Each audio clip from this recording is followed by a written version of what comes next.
Director Ram Nandan గారిని మాట్లాడవలసిందిగా request చేస్తున్నాము.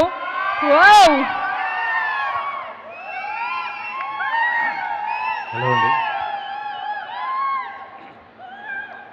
అందరికీ నమస్కారం.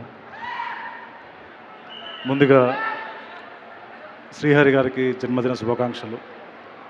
మాకు ఇంత మంచి హీరోని ఇచ్చినందుకు శ్రీహరి గారికి కూడా స్పెషల్ థ్యాంక్స్. ఆస్మాన్ ఇదొక హైపర్ లింక్డ్ స్క్రీన్ ప్లేతో వస్తుంది సినిమా. మీ అందరికీ ఒక కొత్త ఎక్స్పీరియన్స్ ఇవ్వబోతున్నాను ఈ సినిమాతో. చాలా ఎపిసోడ్లు స్క్రీన్ షేక్ అయిపోయే రేంజ్లో వచ్చినాయి ఇప్పటివరకు, కొన్ని షూట్ చేసిన ఎపిసోడ్స్. నేను ఒక విలేజ్ నుండి వచ్చాను. అప్పుడప్పుడు ఐమాక్స్ చూడడం కోసం వచ్చేవాడిని, కానీ ఈరోజు ఐమాక్స్ షేక్ చేసే రేంజ్కి వెళ్తానేమో అని అనిపిస్తుంది.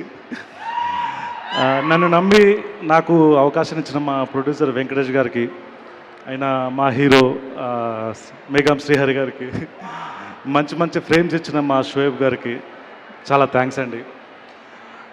మా హీరో సినిమా హీరోనే కాదండి, బయట కూడా హీరోనే, రియల్ హీరో. అతను కాస్ట్యూమ్ వేస్తే చాలు ఒక మెసేజ్ లాగా కనబడుతుంది అతను. మిస్టరీ ఈరోజు నుండి మొదలవుతుంది. ఇక ప్రతి రిలీజ్ వరకు మిస్టరీగా అప్డేట్స్ ఇస్తూనే ఉంటాం. Thank you sir. ఏమన్నా ఇంకొంచెం అలా మాకు హింట్లు ఇస్తారేమో అనుకున్నాము, బట్ మేబీ ఫ్యూచర్ ఈవెంట్స్లో. నెక్స్ట్ మా రయాన్షా గారిని మాట్లాడవలసిందిగా రిక్వెస్ట్ చేస్తున్నాం.